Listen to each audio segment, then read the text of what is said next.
An Arab billionaire collapsed from a heart attack, fighting for his life. He was saved by the black maid's son, the last person he ever respected.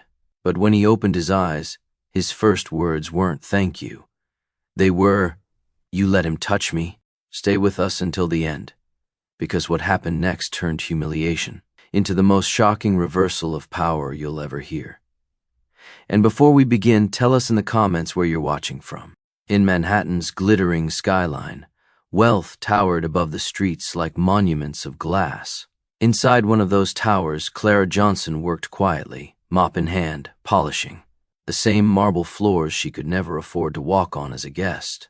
For nearly 10 years, she served in silence, raising her children on wages that barely covered rent and her daughter Naomi's insulin treatments. She was a black maid in the empire of Omar al-Fahd, an Arab billionaire, who owned skyscrapers, resorts, and contracts worth billions. To him, Clara was nothing more than background noise, someone who passed, unseen, as invisible as the streaks she wiped away each night. That ordinary day turned into chaos in seconds. On the 47th floor boardroom, Omar was mid-sentence during a $600 million deal with his Arab partners when his voice faltered. His hand shot to his chest. He staggered, gasping, and crumpled onto the polished floor. Suits scattered around him, men shouted in Arabic, and an American lawyer fumbled desperately with his phone. The most powerful man in the room, the man who controlled towers across continents, was dying in front of them, and not one of them knew what to do. At that very moment, the door burst open. Not a doctor, not a paramedic, but Malik Johnson, Clara's 22-year-old son. He had only come to deliver lunch to his mother, a bag of sandwiches still tucked under his arm. One glance at Omar's face, already turning purple, and Malik's instincts sharpened. He threw the food aside, his voice cutting through the shouts like steel. "Move. He's in cardiac arrest. If I don't start compressions now, he won't survive." The men froze, stunned that a delivery boy was giving orders in a boardroom. To them, Malik was just the maid's black son. He had no right to speak, no right to touch a billionaire. But Malik didn't wait for permission. He dropped to his knees, ripped open Omar's $1,000 shirt, and began chest compressions with unshakable precision. His hands moved with practiced rhythm. 1, 2, 3, 4, pressing life back into a body that had always looked down on his family. Minutes stretched like hours. The room fell silent except for Malik's steady count and Omar's shallow gasps. Then, suddenly, a weak cough rattled out of the billionaire's chest. His eyelids fluttered open, disoriented but alive. When the paramedics rushed in, they found a young man with sweat dripping down his brow, relaying vital signs like a trained medic. Cardiac arrest reversed, patient responsive, oxygen stabilizing, Malik reported calmly, his voice steady despite the adrenaline. The paramedics looked at him with surprise, almost respect, as if he belonged in their ranks. But as Omar's breathing steadied, his first words were not gratitude. They were venom. His lips curled in disgust, his voice weak but cutting. "Who touched me?" he rasped. When told it was Clara's son, his expression twisted with fury. "The maid's boy? A black boy? You let him put his hands on me?" The room froze again. The man whose life had just been pulled back from death now looked at his savior with contempt. And in that single moment, everyone in that office realized this was not just a story of life and death. It was about prejudice, pride, and a battle that was only beginning. At Bellevue Hospital, Omar al-Fahd lay connected to monitors, still pale from the attack. He had been saved from death, yet his pride burned hotter than any pain in his chest. "Fire them," he ordered his lawyer through clenched teeth. "The maid and her son.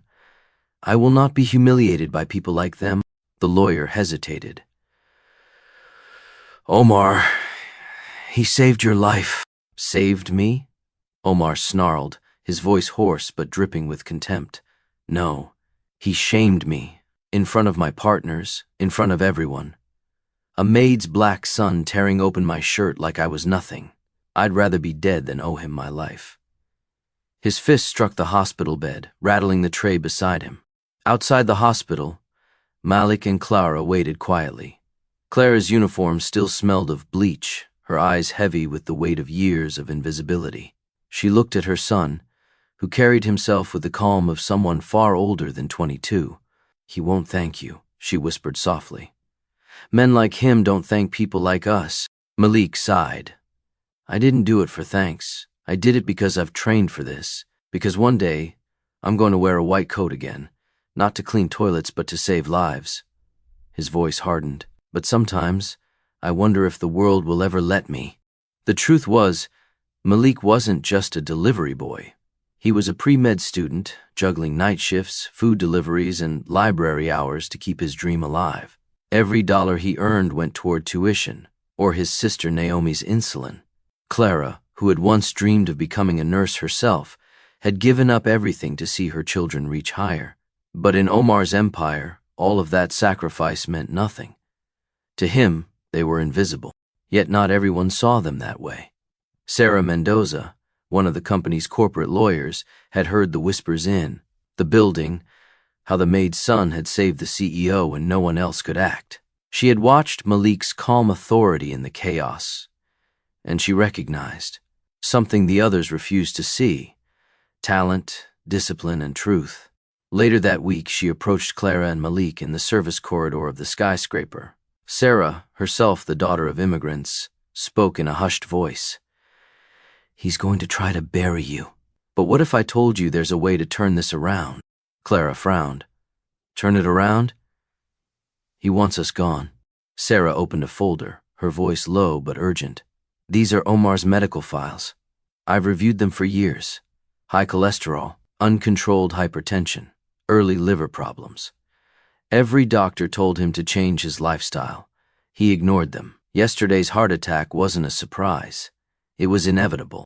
Malik's eyes narrowed as he scanned the papers. Numbers, charts, red warnings that had been brushed aside. "So all this time, he knew?" Sarah nodded. "Yes, and the investors don't. If they did, they would see the truth. And you," she looked at Malik with sharp conviction, "you're the only one who can explain it to them. Not as the Maid's son, but as the man who saved their business partner from himself." Clara's hand trembled as she touched her son's arm. For years she had taught him to keep his head down, to endure the insults, to work twice as hard for half the recognition. But now, for the first time, she saw the possibility of justice. Not revenge, but truth spoken aloud. And Malik, standing taller than he ever had, realized that the world had just handed him something far greater than a second chance. It had given him the power to expose arrogance and prejudice, not with anger, but with undeniable fact. What Omar didn't know was that his attempt to bury the Maid's son was about to become the very stage on which Malik would rise higher than he ever imagined. Omar Al-Fad arrived at his skyscraper the next morning certain of one thing: he would crush the humiliation. He had rehearsed it in his head all night. Clara would be dismissed, her son, banned from the building, and his authority restored before his partners. His body was still weak from the heart attack, but pride was the only medicine he craved. When he swung open the doors to the boardroom, the sight stopped him cold. His Arab partners were already seated, their attention fixed not on him, but on Malik Johnson, who stood confidently at the head of the table. Papers, charts, and medical reports were spread before him, and beside him, Sarah Mendoza waited with a sealed briefcase. Omar's eyes narrowed. His carefully planned triumph had been stolen before it began. "Gentlemen," Malik's voice carried across the room, steady and controlled, "the medical records are undeniable. For 3 years, every doctor warned Mr. Al-Fad: uncontrolled hypertension, cholesterol at dangerous levels, recurring tachycardia. Yesterday's collapse was not an accident. It was the direct result of negligence." Omar's face turned crimson. He slammed his fist on the table. "What is this? Who allowed him in here? He's nothing but a janitor's son." His voice echoed against the glass walls, but no one moved to silence Malik. Ahmed bin Rashid, the senior Saudi investor, raised a hand without looking at Omar. "Continue," he said simply. That single word cut deeper than the heart attack itself. Omar, The man who once commanded every room had been pushed to the margins. Sarah opened her briefcase and slid a folder across the table. "Verified credentials," she announced. Pre-med student at CUNY, published cardiac research, letters of recommendation from Columbia Medical Faculty. His competence is not in question. Yesterday he saved your life. Today he protects your investments. Omar's voice cracked as he tried to regain ground. "This is betrayal. He humiliated me in front of everyone." His eyes darted from one partner to the next, but none offered him support. Malik stepped forward, his gaze steady. "For years, my mother cleaned this building while you passed her like she didn't exist. Yesterday, you didn't see a janitor's son. You saw someone who kept your heart beating when arrogance nearly killed you. And today, these men deserve to know the truth about who you are.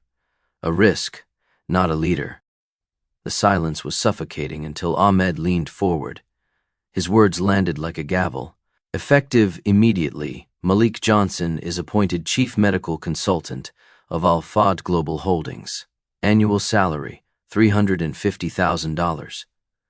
Full authority over executive health." Omar's chest heaved, his composure crumbling. "You can't do this to me," he whispered, desperation rising in his throat. But Faisal al-Mansouri, another partner, flipped calmly through the contracts.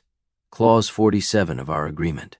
Failure to disclose material health conditions qualifies as breach of leadership duty. You withheld information. You endangered our investments. The authority is no longer yours to keep." The weight of the words crashed over Omar like a final verdict. In less than 24 hours, he had gone from the untouchable billionaire who ruled the skyline to a man stripped of power by the very people he thought beneath him. And standing above him now was the maid's son, the one he had dismissed, ignored, and mocked. For the first time, Omar understood what it meant to be powerless. 6 months later, the skyscraper that once symbolized Omar Al-Fad's power told a very different story. On the 48th floor, where Clara Johnson had once been forbidden to linger, her son now occupied a sunlit office with his name etched on the door. Dr. Malik Johnson, Chief Medical Consultant. His program of corporate preventive medicine had spread across the company, attracting praise from investors and admiration from universities. What began as humiliation had transformed into innovation. Malik's days were filled with meetings, research, and speaking engagements. His work was featured in Forbes, his ideas requested by medical boards across the country. More than once, Ivy League schools had invited him to join their programs, impressed by his precision and discipline.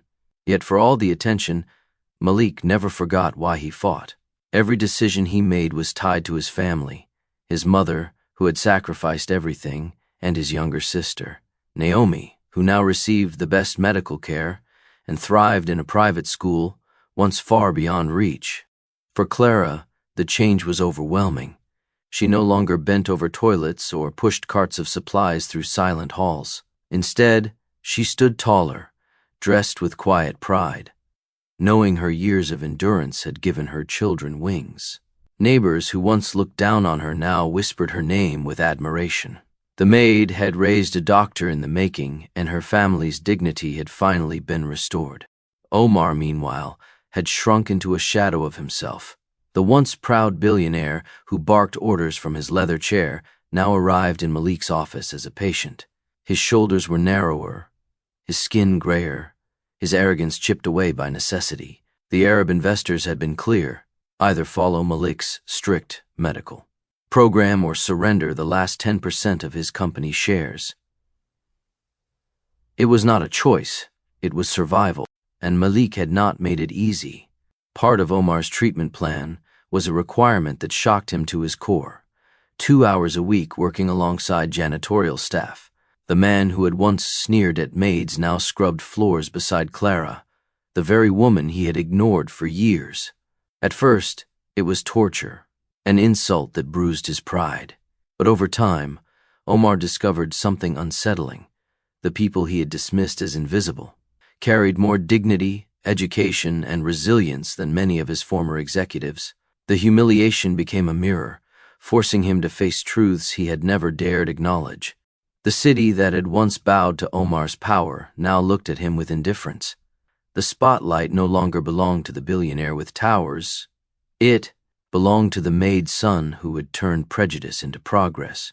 For every insult Omar had once hurled, Malik answered with achievement. For every door closed to Clara, he opened 3 more for Naomi.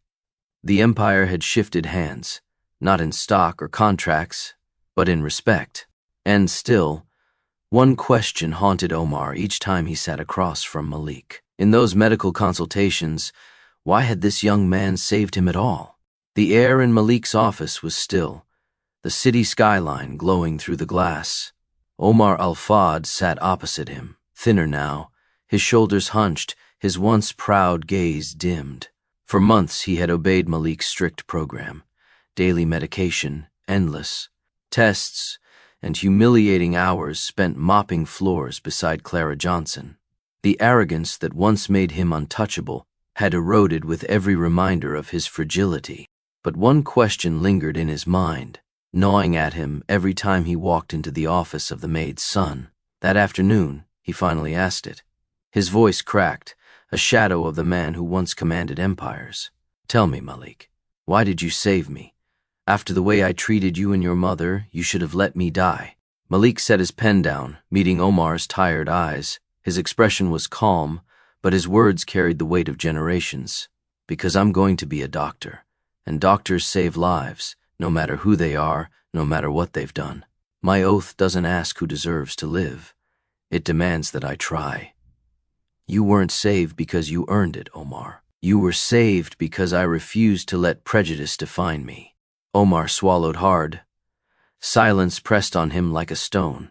For the first time in his life, he had no defense, no excuse, no wealth to shield him.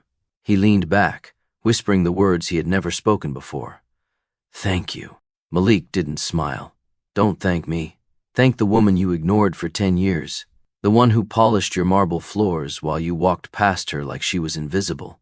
Without her sacrifice, I wouldn't be sitting here. You looked at us and saw nothing. But she raised me to be something more than your contempt. Omar bowed his head, shame tightening his throat. For a man who once believed power could buy respect, the realization was crushing. Respect had been in front of him all along, in the maid he dismissed and the son he despised.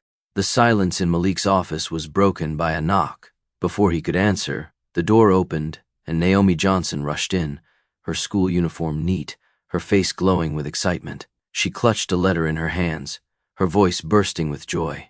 Malik, Harvard accepted me into their Young Scholars program in medicine, she exclaimed.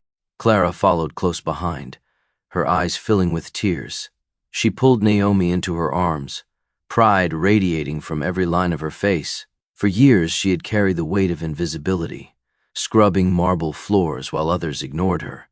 Now, she was watching her daughter step into a future brighter than anything she had ever dared to dream. Naomi turned toward Omar, her innocence cutting through the room with disarming honesty. You're my brother's patient, right? Did you ever properly thank him for saving your life? And thank my mom for everything she gave up so he could do it?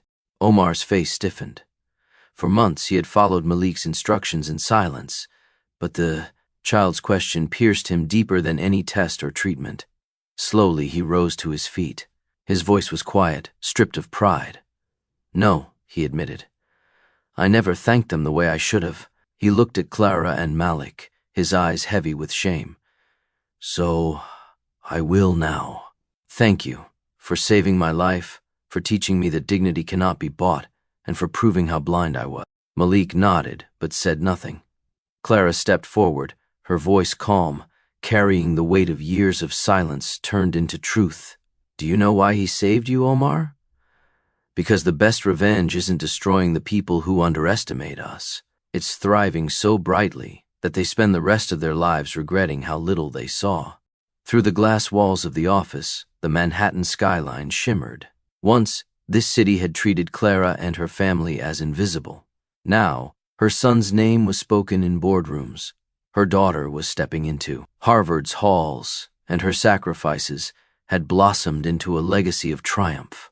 Omar had tried to bury the Maid's son under prejudice, But in the end, it was his empire that had been humbled. The skyscraper no longer stood as a monument to his pride. It stood as proof that the underestimated could rise higher than anyone ever imagined. And as Malik returned to his desk, his pen poised over new plans for the future, one truth settled into the air around them. True greatness is not born in wealth or titles. It is born in resilience, sacrifice, and the refusal to let injustice define your story. And that's how the Maid's son, once dismissed as nothing, rose to become the man who reshaped medicine and humbled a billionaire who thought power could silence dignity. Do you believe people like Omar truly change, or do they only act humble when they have no other choice? Share your thoughts and experiences in the comments. We'd love to hear your perspective. Thank you for watching until the end. If this story moved you, make sure to like the video, subscribe, and ring the bell so you never miss another powerful story of resilience, justice, and the strength of family. Remember, sometimes the greatest victory isn't revenge, but thriving so brightly that no one can ignore you again.